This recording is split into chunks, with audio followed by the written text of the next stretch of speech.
never lived out there though. You were born in Texas, and then I was born in San Antonio, and then like my mom and my step pop, I was like 1.5, and then they were dating for like 7 months, and he's Air Force, so we got orders like 7 months after they got married, and he was like, hey, you're cool. I love dating you. Your little boy's cool. We can get married, and you can come with me to this foreign country, or nice talking to you. Oh, okay. He seems like a blunt guy. Yeah, that was 41 years ago, so they've been together ever since. God damn. Worked out, man. That's right. Your family was you're military, right? I was Air Force, yeah, and then my pop, he went career Air Force, and my brother just joined. He's at his first base right now. What is career Air Force? What does that mean? He went 20 plus years. God damn. So he gets the forever check. Good for him. Yeah, I'm not mad. Isn't the general idea is like people do like 4 years and then go to college or something? Yeah. Okay. And how was the Air Force for you? Man, I was not the best candidate. You seem a little free spirited. Yeah, man. Yeah, I was living a reckless life at the time. There was a lot of other my guys that I was with, the group of individuals I was with when I was stationed in Colorado, also interesting individuals. They yeah. I was doing way too important of a job. What was your job? I was a satellite operator. That sounds incredibly important. Yeah. Keeping those things spinning up in the clouds and whatnot, but the whole time just drinking and acting just a complete ass. How old were you at the time? I joined when I was 18, so I was 19 on my first base. And then in your 30? I'm 42. Really? Yeah, all the way. I mean, you're looking at a mirror, basically, bro. So. This is what I'm going to look like. And you know that one comic who? Light skin with locks. That's like 12 of us. There's a lot of us out here. There's a lot. I came to Chicago, it's like everyone has locks and everyone is kind of light skinned. Even the dark-skinned Southside dudes are like pretty much light-skinned. It's crazy. That's basically it. I love Chicago for that, by the way. Hell yeah. Like, I was gonna say, what's the biggest difference that you've seen so far between Cali and California, comedy scene wise? Comedy scene, everyone's better. Everyone's like Okay, let me chill my statement out. Sure. That was a broad brush. There is a love of the craft out here that I don't think you find the same in amount of people in California. Like, because California is perceived as the hub for Hollywood and it's where you get famous. Sure, yeah. You know, you have people that love comedy and want to do comedy, but you also have so many people saturating it who are models and actors and singers and rappers and all that. And so because everyone out here is so hyper focused on just being good at comedy, I think the skill level is just generally higher. In my mind, it plays out when you describe it like that. In my mind, it plays out that LA is like Metropolis, and Chicago's Gotham City. Like, if you're in LA, it's like, don't worry, if I fall off this building, like Superman's gonna come to catch me. Yeah. But if you're in Gotham City, it's like, Batman's kind of a dick, man. He locked up my uncle. He'll save you, then he'll pat you down for weed. Nigga, what the fuck? And then drop you again. Like, he'll save you, but he'll break your femur while he's doing it to teach you a lesson. You shouldn't have been shoplifting. Well, the thing, so I'm not even from LA. That's the thing. Oh, okay. So, yeah, when I say California, people immediately picture LA, but I'm from. If you say Illinois, people's like, oh, Chicago. Right. And so I'm from this place called Riverside. Okay. And it's just, have you seen Breaking Bad? Yeah. Okay. Breaking Bad's based off of Riverside, and they just filmed it in New Mexico. So when you picture where I'm from, just kind of picture Breaking Bad. You pretty much got it. And I moved out here. It's been a little over a year now. And I remember when you got here, man. Yeah. We met early on. Super early. I remember I first met you, and I remember thinking like, oh, he's gonna be my best friend. And we look the same. Yeah, we look exactly alike. We'll wrap our locks together. We'll get on stage. It'll be great. And then over the time, I was like, oh, wait a minute. This city's huge. Like, this scene is huge. Yeah. And I didn't see you for since right now, damn near. Yeah. It has almost been a year for the most part. You catch people in the office. I think that's another thing that's cool. I'm nostalgic for like old school New York comedy, like the Comedy Cellar, like that, the Patrice, like Bill Burr, Jim Norton, like that whole group that came out. Like even Kevin Hart had some spurts in there. And I just love how they like tease each other and they were like mean to each other, but then they hop on the comedy scene, but then they talk about it like they don't see each other for months and then see each other and just pick up where they left off. And Chicago, I think one of the beautiful things about here is it's kind of an ego killer. Like last night I was at the Laugh Factory. And one of the comics that was out in LA, he's on shows, Netflix and all this other good stuff. I haven't seen him years, and and then we're sitting down on one of the benches and we just pick up from a conversation from 5-6 years ago, you know what I mean? Yeah. And he wasn't, but objectively, could he be Hollywood? I don't know what he does around, but when I'm sitting there chopping it up with him, and he's just like, oh, and then woo, woo, woo, and he's just talking like a regular smegular dude, you know? Yeah, Chicago, there's a humility, and I think it's because part of it's the cold. Yeah. Like that was another thing I needed to escape from California from was, first off, I hate the heat. I hate it. I can't stand it. It's sticky and it's uncomfortable and obviously it gets hot here. But when you're in a place where it's hot every goddamn day, you starts to feel like Groundhog's Day. Like you could spend 30 years there and it feels like a year because nothing changed. Yeah. So coming out here was a big part of that was that decision. Yeah, like if I'm dating a girl, like I want to see her without her makeup. Yeah. Without her makeup. You know what I mean? Like every day don't be like wear some sweats that I know you haven't washed. You know what I mean? In like a week. Yeah, like, let me see them skid marks. Let me see you be natural. Where's your period panties? Never ever. Yeah. There's a humility and there's a grind out here and there's a hustle. There's a pace that's faster. It's not New York fast. Granted, I've never been to New York, but it's not New York fast. But it's not California slow. It's a nice little balance that I've been digging. Why is Chicago for you? I started comedy late. I started when I was 30 years old, and long or the short, I was in jail for some petty stuff, and there was this guy in there, and he was like, "Man, you funny. Like I've been doing comedy since I turned 21. Like when we get out, let's meet up with each other and come start doing comedy." Why are there so many comics in jail?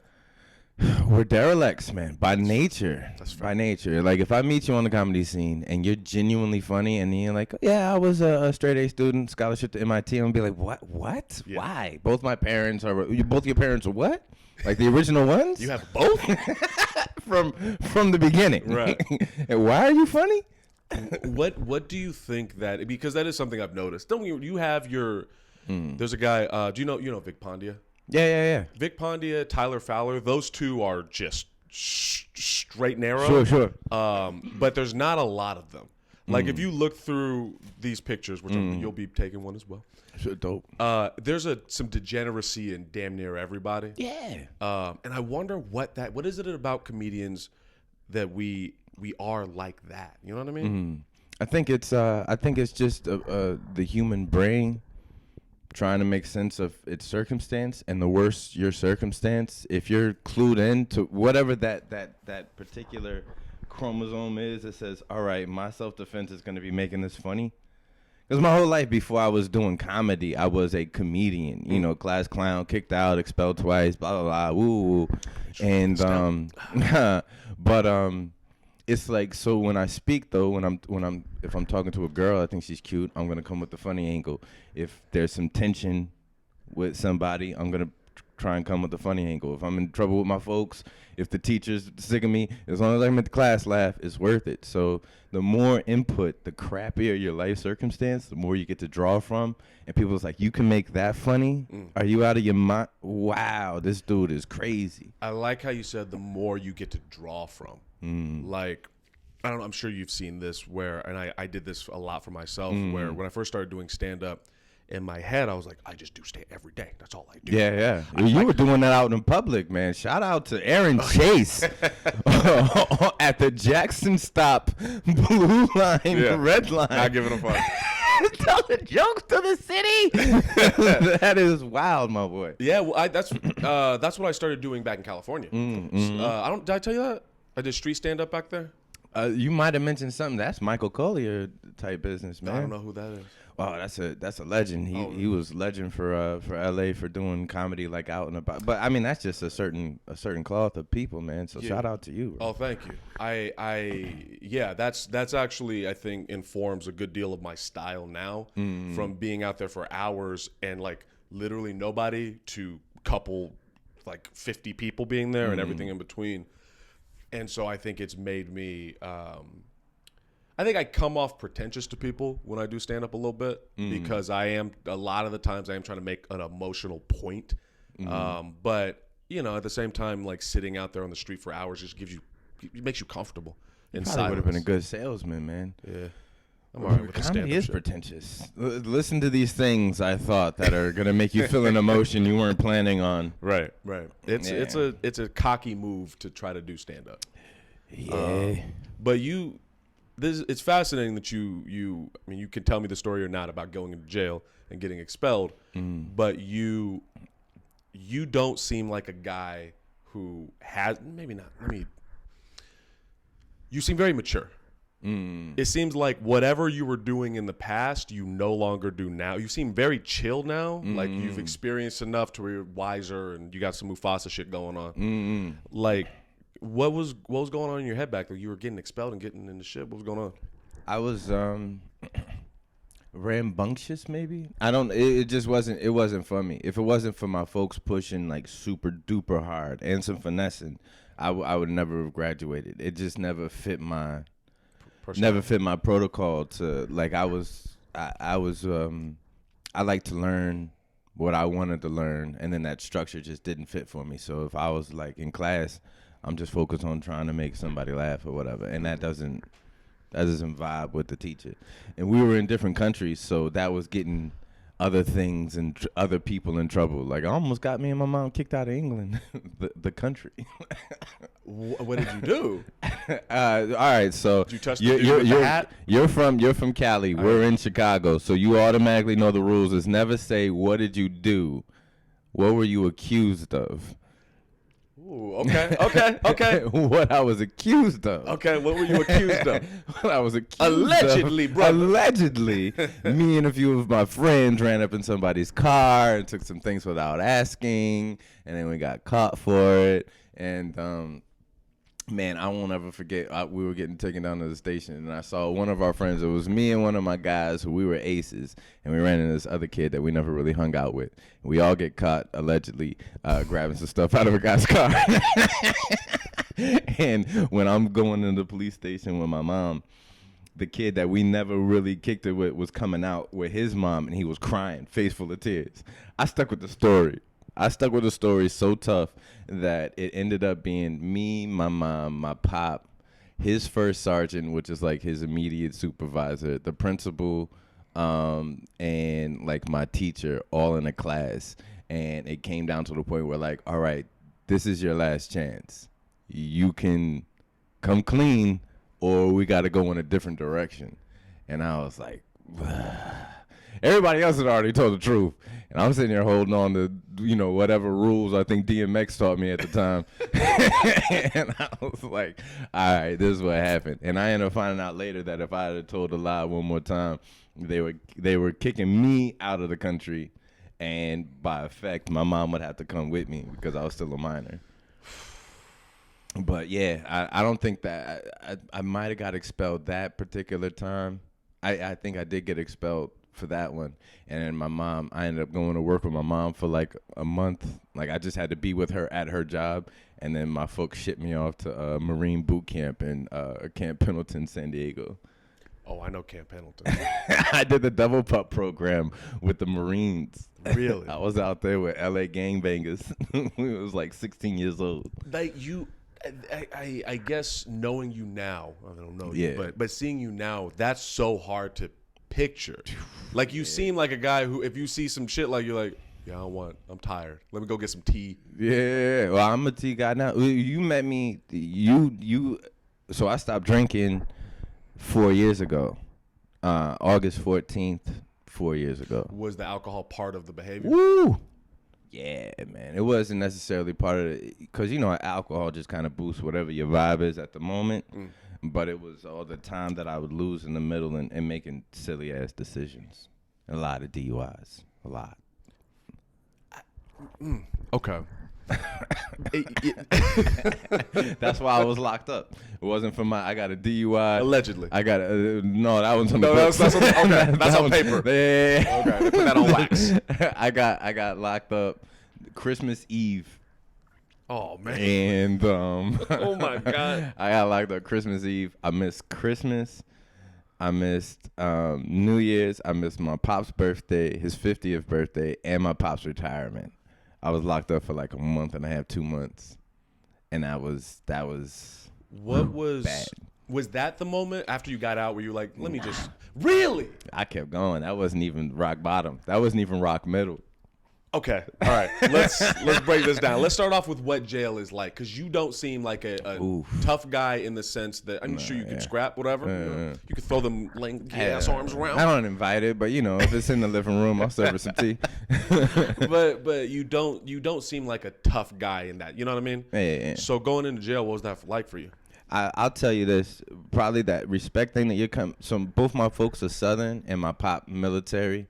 And he never grew up with a pop either. So, but he has a real chivalrous, real respect first type of attitude, and he instilled that in me. I'm sir, ma'am. I don't care your age, none of that stuff, And whenever I'm around, usually people tend to give you the respect that you give them if that's what you come out with. Right. But when I was locked up, it was easy. There was fights every single day amongst people. We would gamble, all this other good stuff. What are you gambling with? Crackers? Or? So here's if you ever happen to get locked up, Aaron Chase. Oh, Jesus Christ, dude. Here's the move. 9 times out of 8, they're gonna be playing Texas Hold'em. So here's the move that I used to do in there because I don't know, the facade is what it is. So let's say we're playing.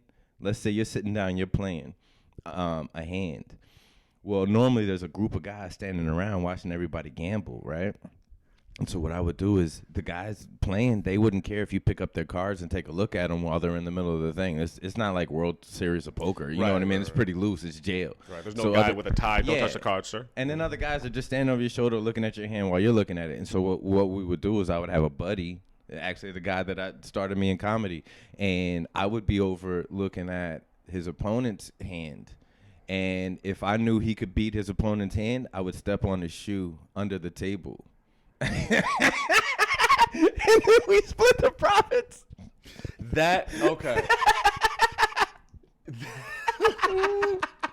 It's like respectfully though. Yeah, you always respectfully cheat. I treat you with respect. You treat me with respect. I steal your chips with my friend. We have some extra milks at breakfast. You don't feel like that was dangerous? Like that's rolling the dice a little bit because you might get caught. I mean, if you want to play by the rules in a place with no rules, then okay, fair enough. So, all right. So Aaron Chase gets locked up tomorrow. How should Aaron Chase approach? Do not be the first person to answer a question. Keep your mouth inside your face until. Let's start there. Answer. Who's asking the questions? I like that in general. I don't like just in general. If somebody's like, "Hey, what's your name? Hey, what you in here for? Hey, what you doing? Hey, where you sleeping? Hey, where you eating? Hey, how much money you got in your books? Hey, you got a phone card?" If you sit there and start just answering questions, it's a power play in life in general. You know what I mean? Like if I'm walking through somewhere and somebody's like, "Hey, what are you doing here?" The first thing I'll say is, "And you are?" Right. See, I think that's where I would already be in trouble because I'm such an open guy. Like to me, I'm like, sure. Like that's why I don't want to be in jail. No. I mean, regardless, but like for me, my personality is fairly open. I like to get to know people sincerely. And so in my head, it's like, well, I got here because I was hypothetically stealing from cars, And so allegedly. Yeah, everything is allegedly. So, okay, so it's all about power dynamics. Yeah, and if you just mind your business, it's kind of like the city like this trains you pretty well, man. If you just mind your business and then you just figure the scene, you know? You figure the lay of the land, and then just be respectful. Unfortunately, I think a lot of youth, especially black youth, they don't actually learn respect until they go to a facility like jail. Because in jail, or even on the south side of Chicago, it's one of the most on the surface polite places on the planet. Somebody opens the door for you, hey, appreciate you. Mm-hmm. You know what I mean? Or you step on somebody's shoe, my fault, my bad. If you're on the north side, somebody might step in your shoe. Just keep it. Yeah. You could. There is a path of possibly losing your life. Right. For being disrespectful on the south side. I had a moment in the south side. I was with Rachel Hall. Yeah. We went down there for Juneteenth. We got off on like the 79th. Yeah. In the 9s. Yeah. Boy, my God. I immediately was like, oh, I shouldn't be here. This is not the vibe. And I was high. I wanted to go to this gas station, and there's these dudes all hanging outside the gas station. And we walk up, and one of them, like, not whispers, but he's speaking low and he's talking in code. And what we gathered after leaving was like he's basically warning us or threatening us, like, this is not a space for you to be in. But he's not saying like, excuse me, you're clearly not from here. Don't be here. Yeah. I would have been like, oh, okay, and I would have left. But he was like, hey, dog, you with the trees under the woods? Like, what does that mean? I don't know I don't know what you're saying. You're threatening me, but you're not threatening me. We go inside. The clerk looked concerned for us to be there. Yeah. Then we didn't get anything. We left, and then they were like, it was just. I'm with you with the respect thing, but at the same time, at least with my experience on the South Side, there's a lot of like not explaining. Like, I don't understand what you're fucking saying to me. You know what I mean? Yeah, it's it's kind of, if you're somewhere where because Chicago's a area of neighborhoods. If I'm in the Ukrainian village looking like I don't belong there, somebody might be like, what are you doing? If I'm in a nice part of town, wearing whatever I'm wearing, but if I'm portraying I'm not supposed to be there, that's gonna make other people agitated. You're on stage and you look like you're not supposed to have a microphone in your hand, about to tell jokes. The audience is gonna be like, until you break the ice and say something that lets them know that I'm rude as hell for having my whatchamacall on. Oh, you good? Do you need to answer? Everything okay? Nah, yeah, everything's good. But I get it. That could be a stressful situation. But yeah, I mean, it sounds like you're still here, so you handled it. You handled it decently. Yeah, all right, sorry guys. Because everybody's neighborhood is more scary than mine when you're in the city. You know what I mean? Yeah. But other people feel the same way about my neighborhood because I know my crackheads. I know my tempo. I know I'm in Bronzeville. Where southwest? South. So south. Yeah. Okay. So I'm off of like 47. So. Okay, I feel you. Okay, that makes sense. Yeah, when I first moved here, I was in Pilsen. I was on 18th Street. Okay. So it was a weird place to be in for comedy with no car. But what are you gonna do? I swear I was about to ask. Oh, when I first moved here, when I first got in your car and we talked a little bit. Mm-hmm. I remember I was bitching about white people. I do that a lot. Mm-hmm. You had a reaction to that I can't remember exactly what you said, but it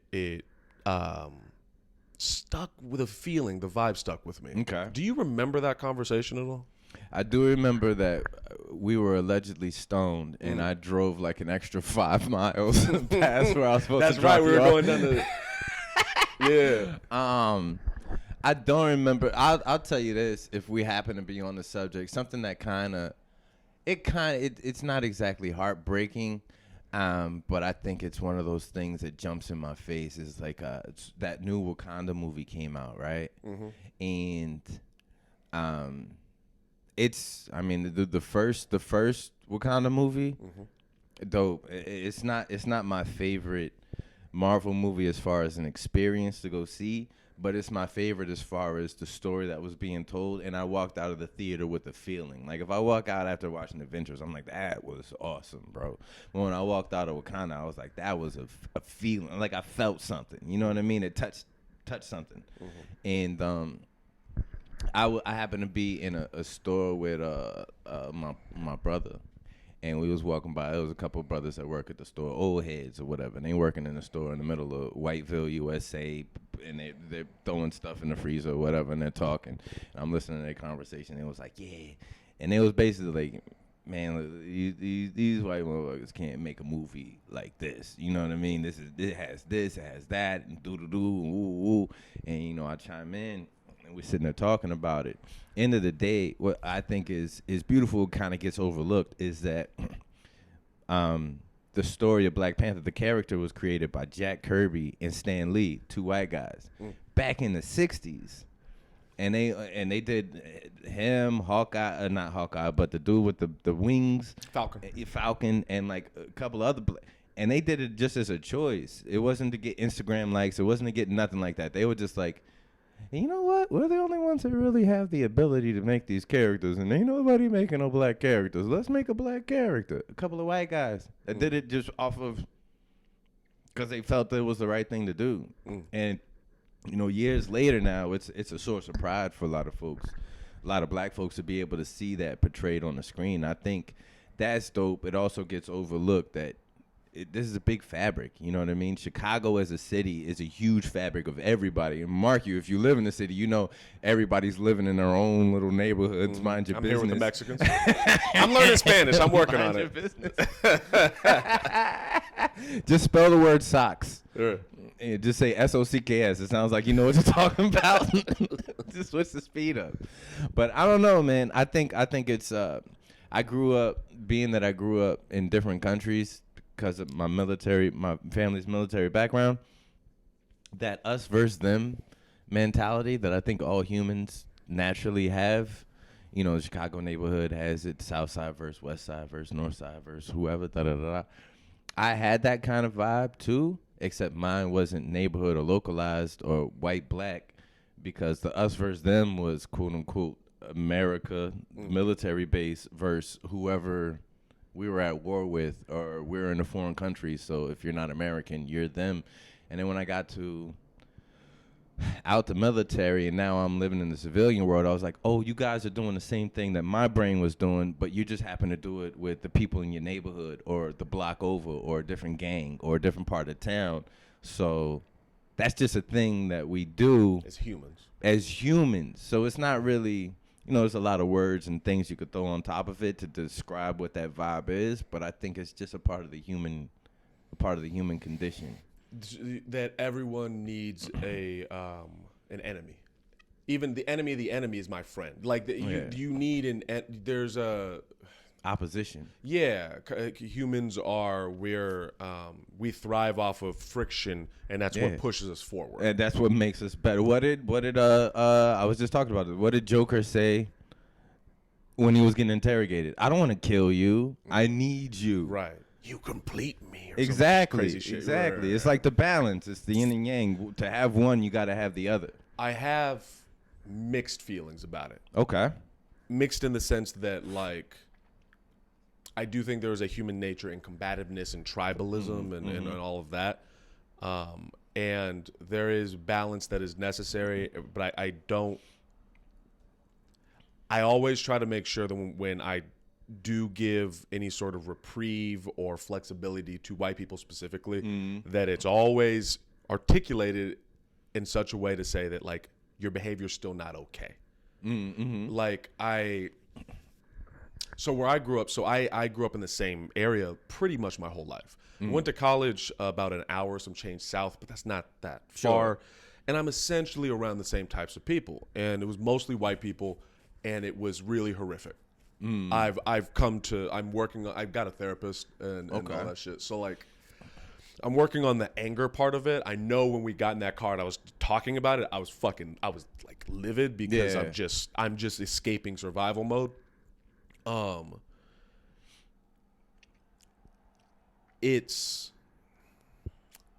guess when it comes to white people in particular, I'm just especially disturbed by them as a group. So I have my Jack Kirby's and my who was the other guy? Stanley. My Stan Lee's and Jack Kirby's and Bernie Sanders. Like, I have those people in my life, those white people, and I cherish them so much because from my experience, for every one of them, there's 5 Donald Trumps.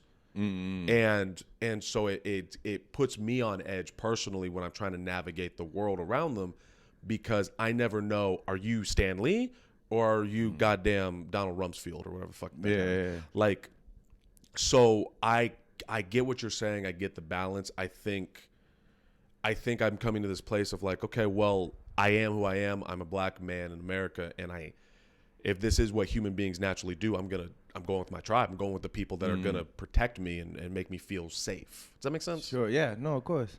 A quote from Dick Cheney, of all people. Okay. No, let's hear it. A problem without a solution isn't a problem. It's a reality that has to be dealt with over time. Say that again? Hold up. Dick Cheney, in his book, which is crazy. It's big. I recommend it to people. It was The Known Unknown, book by Dick Cheney. But he says in there, a problem without a solution isn't a problem. It's a reality that has to be dealt with over time. That's an interesting quote. Yeah, and at any given, if you cut me off in traffic, whatever culture you represent, I hate it.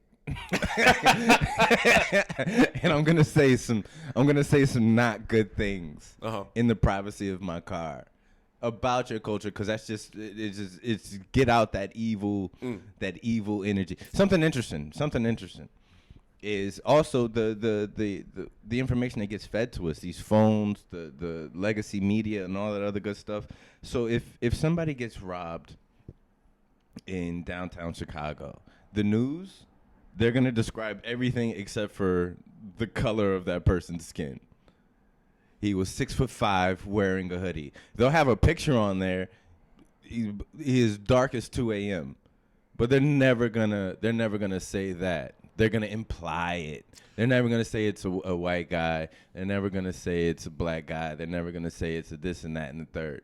They're omitting it. It's almost the visual inward of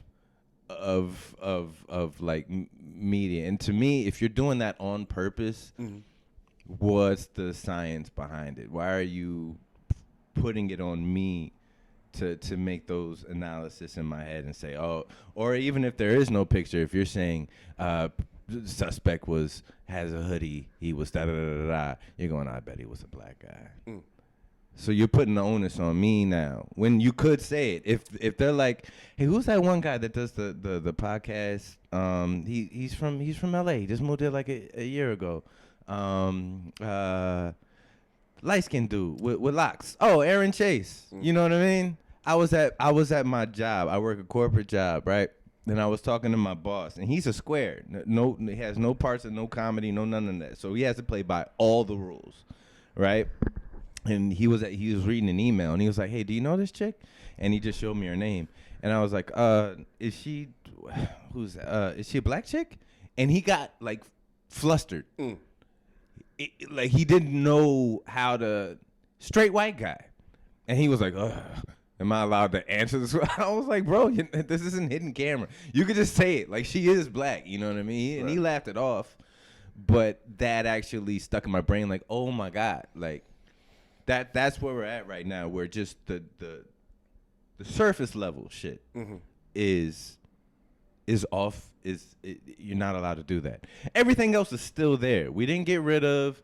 Internally, you don't know. Who knows what he's going on? All we did was take away your ability to be real about shit. What do you think is the solution? Because part of me agrees. Where I use Donald Trump in the past, however many. Sure. It feels like it's been 3 decades. Sure. Guy, but.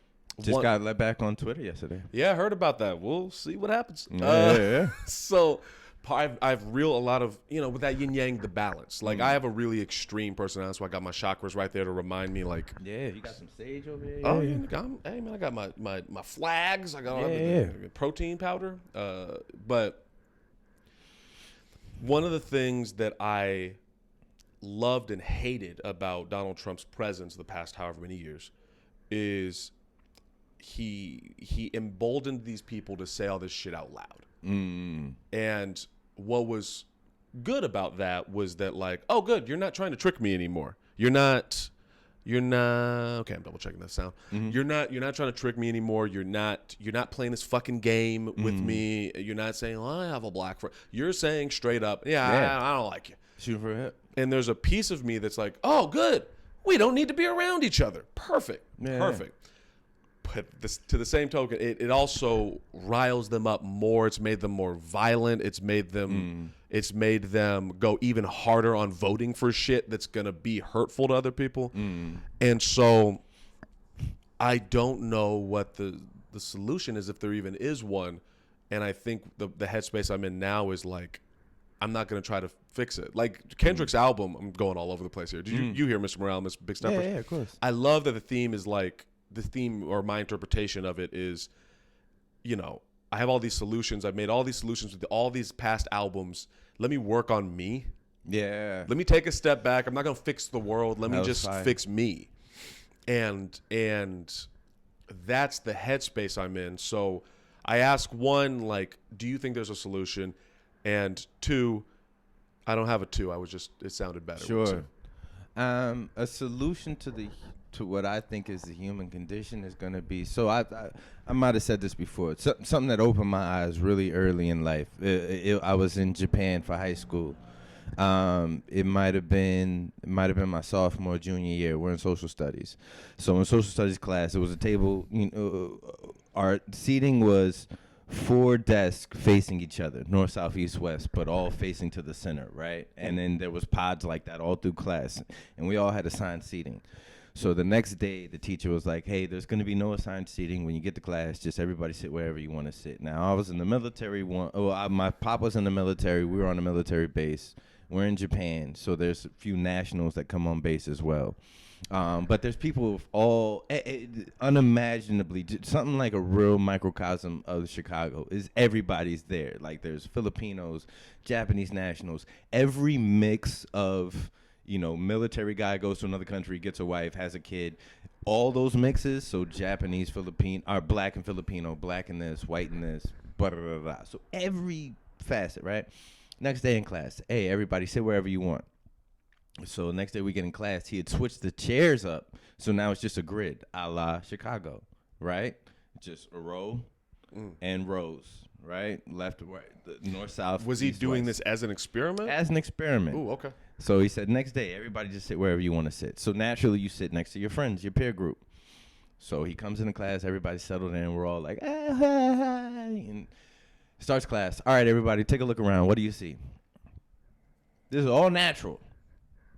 All the black kids were sitting in one spot. All the white kids sitting in one spot. The few little Japanese nationals sitting in one spot. All the mixed kids in the middle. All the Filipinos over here. Mexicans over here. Da, da, da, da. And he was like, now look, without any direction, everybody, you guys just did that, So, and then we started having a conversation about it.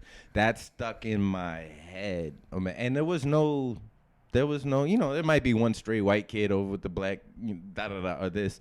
But it was like we naturally just filed into what's on the surface, right? And I even, to the point, and I think this point has been made by other people, it's in us. I don't think we would, and this is actually, I think, the plot of the movie, the superhero movie with the blue guy that can just like. Oh, that's Watchmen. Sorry, give me 1 Watchmen, second. yeah. I don't want to be rude. He's bringing a mic. Hey man, can you hear me?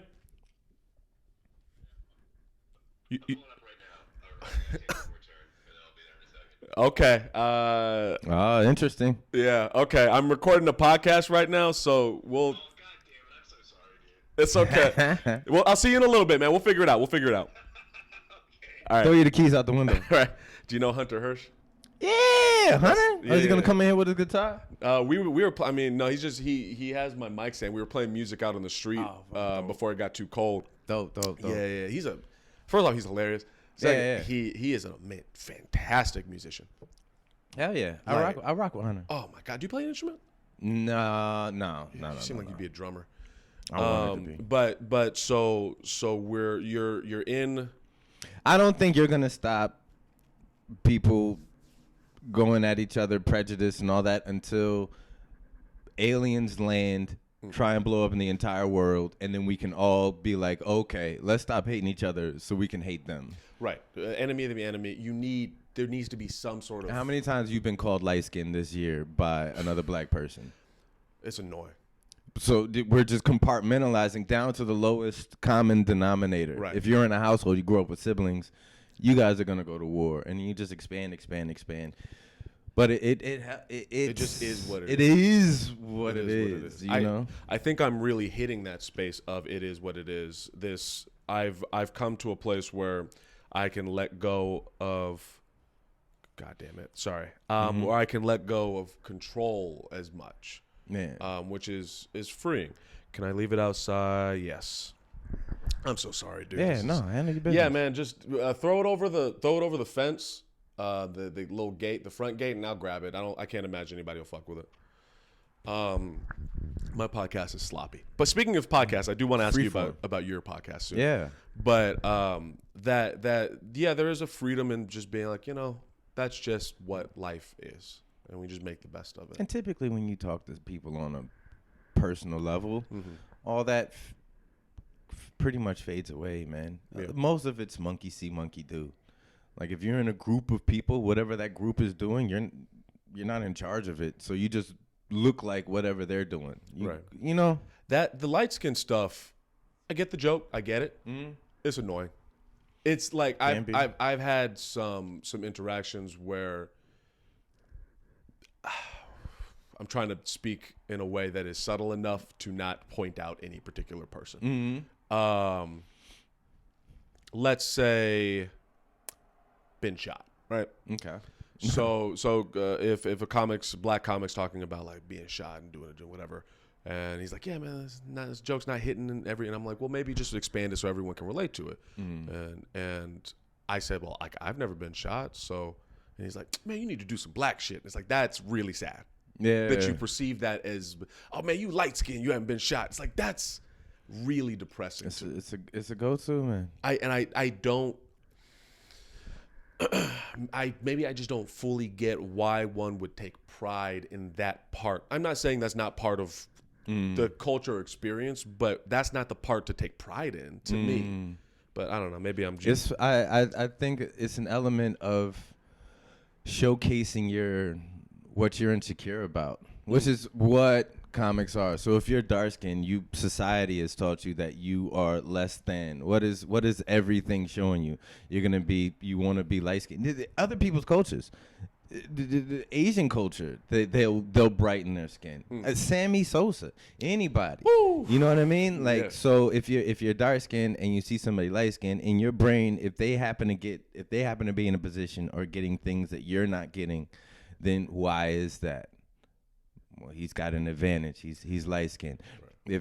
If there's a woman out there, Whitney Cummings, why is she getting on? Well, she's got boobs and a vagina. You know what I mean? Like, it's whatever. If you're at a certain level of insecurity, and everybody has insecure moments, and you're going to look, and that's hard because we're in a career field where, like I said, last night I'm chopping it up with one of my guys from back in the day. He's doing TV and this, that, and the third, and then he comes around. Well, why is he getting this? Right. And I can sit there all day and just trick my mind into, well, he's only getting it because of X, Y, Z, right? And it's I think it's a self-defense. It's a self-defense mechanism, and you can. I will feel it. If your podcast takes off tomorrow and you're getting 100,000 views every rip, I'm not going to be able to control jealousy entering my body. What I do with it once it's there, how I shape it, mold it, judo flip it, and turn it around. That's on me. Yeah. Well, I limbo it, but it's gonna be there. You know what I mean? Mm-hmm. Like if anybody tells you I'm not jealous of this man, that man, they're filthy liars, bro. Somebody with $30 million is jealous of somebody with $1 billion, bro. But what you do with it. Right, how you process it. Yeah, the therapist gave me this book, The 4 Agreements. I don't know if you. Oh, okay. I haven't heard of it. Well, I love books. So. It's basically the idea of like just follow these 4 general steps of living. One of them is don't take anything personally. And so, in this example I've made and when I'm thinking about the real experience of it, yeah, it is that initial twinge of like, oh, come on. Yeah. But yeah, dealing with it and not being angry at the person, I think, is what I'm working on. I feel disappointment in general behavior, but I wouldn't say I'm angry, which feels nice. That takes me back over to the conversation about kind of like the white black thing. Like if I was to sit and think about it, one, I love being black just because it's the only thing I've ever known, right? Yeah. And I mean, having white skin is such a broad thing that it would be harder to stand out there. For black folks, it's such a hard thing to get on par with, say, other cultures, quote unquote, that I think you actually, it's like working out with a weight vest on. Yeah. You know what I mean? Which is, but to that point, like if I was born with white skin and I have all these numbers behind me, which stop being Italian, they stop being Polish, they stop being German, they stop being regular white folks, whatever. They're just like, we're gonna be one big white thing. We're not gonna be you know what I mean? We're not gonna be individual. What our thing is, culture. We're just gonna be one big white thing, and that's what we represent. If I was a part of that, and then I walk into 9 out of 10 companies, and the guy interviewing me is white. You know, if I'm doing a job interview and the guy interviewing me is black, I'm like, woo, woo. All right, let me. Yeah. All right. I don't have to. Let me take this vest off for a second. I don't have to use the voice. You know what I mean? Yeah. But if my whole life is that, if I get pulled over and the guy that pulls me over, my last name is Wacharski and his last name is Jablowski, I'm like, whoo.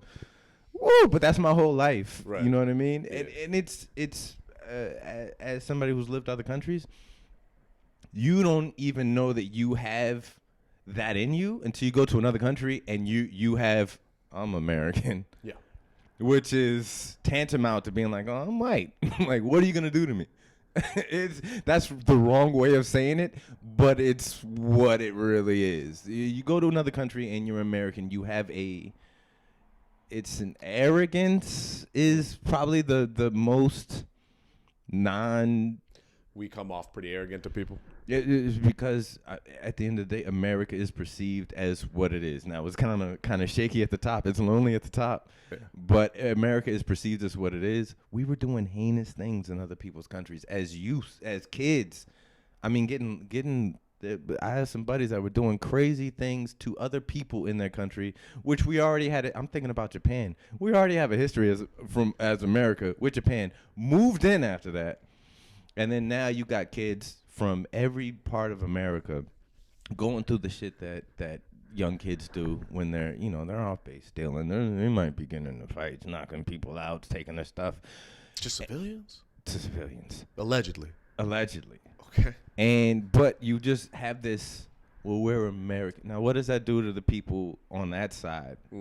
You know what I mean? Who are getting impacted by the moves that we're making, and we just go tra-la-la-la-la. I'm Tony Montana. I'm Tony Soprano's kid. Like, what are you gonna do to me? Type feel, especially when you're younger. And so I see, and you don't go over there with an American flag shirt on unless you're a jerk. Right. You know what I mean? But that's kind of, oh, you're American? And you're like, oh, yeah. What accent was that? It's random. You American? But I think it's really hard to get around. Like, I think it takes. Right. I get you. On a completely different topic, you have a podcast. Yeah. What is your podcast about? I just like talking to people and getting to know them. Okay. I genuinely like everybody's story. For an hour and a half, 2 hours, somebody can be really awesome with just period. I feel like there's multiple people on there's two of you, right? Like hosts? I'm the only host, but I always like to have a guest, and typically I like to have more than one guest. Just so, especially, I'll ask people, because I haven't had a podcast episode. Been doing some work behind the scenes, but I haven't had a podcast episode in like a couple of months.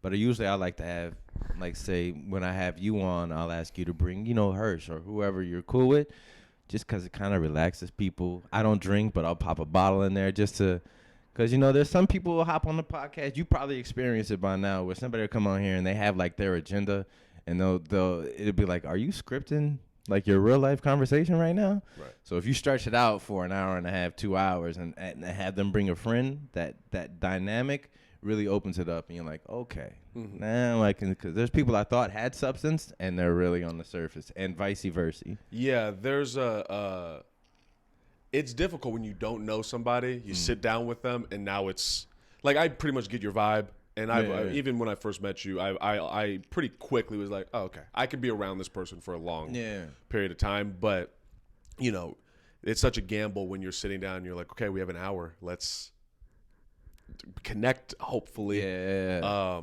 And there have been people who I connected with immediately. There was people I had to warm up to and kind of learn. And then there was people where I was like, yeah, man, I don't know if we're ever going to be. I don't think I've disliked anybody. Yeah. But there have been people where I'm like, I don't know if we're compatible to be around each other. And I've come to this place of like, oh, that's okay. That's fine. It just is. Everyone's doing their thing. What's the goal in stand up? How is it going? I think these days you got to kind of have like a lot of everything. I think the I'm just gonna be a stand up and make it on Jimmy Kimmel and then get an HBO special. I think that's dead. Like now you got to do exactly what you're doing. You got to do stand up. You got to get your face seen in the clubs. You got to have another dynamic. Go out there in public and do stand up. You got to have a podcast. You got to get your merch up. You got to have a social media presence. You got to start figuring out what you're going to do behind, because now stand-up comedy isn't the thing. It's a part of the package. Like if you go to, because there's going to be influencers who start off making IG whatchamacalls, and they're like, you know what? I got a following. Let me try this stand-up thing. How hard can it be? And now that's just another facet. Marky, they're also making short films. They're also doing this and that and that. I'm older, so, you know, I got to start padding out those other areas, and stand-up is like my base. But just like you, stand-up, I love it. It's my heart, man. Being on stage and having a good night. There's really no better feeling when you're in tune with people, when the whole audience, for me, it's like when the whole audience becomes one thing, and you just have it right here, and you can feel the whole tempo, how everything's moving. It's a beautiful thing. So I agree, and I wish, sometimes I wish I could just be like, let me just focus on stand, because that's all I really care about. I like this, but it's stand up, you know what I mean? But you know, I guess it's just a matter of time and figuring it out. But when you do your YouTube or your podcast again, I'd love to be a part of it. on there for sure. Yeah. I guess before we take this picture and shit, is there anything else you want to talk about? Anything you want to shout out to all 20 listeners? Shout out to the whole Chicago comedy scene, man. Shout out to anybody that goes on stage and risks public humiliation to get these laughs, man. It's important. I think a true stand-up comedian is one of the most important people, because we're the last people defending true free speech, because we have to push the envelope the other way in order for there to even be a line to see and cross. And then we have to cross that one to make a new line to keep speech alive and beautiful and free and incorrect and wrong, you know, and be able to say the things that you say. And shout out to you, one, for making a decision that I'm going to move to a city where I have nothing going on. I don't know nobody, and try and get it popping off and to go through life and live through it, man. There's a lot of people in the city who did it. You picked one hell of a city to do it in, and blessings to you, man. And the things that you do, you can't take it lightly, man. It's not everybody's gonna go out there. People establishing comedy aren't gonna go out there on a red line and just start telling jokes to random people, man. That takes a certain humility and belief in yourself, man. So shout out to you, Aaron Chase, for having a dope name and being opposite world me. You know what I mean? So that's dope, man. Well, thanks, I appreciate you having me. Let's do this.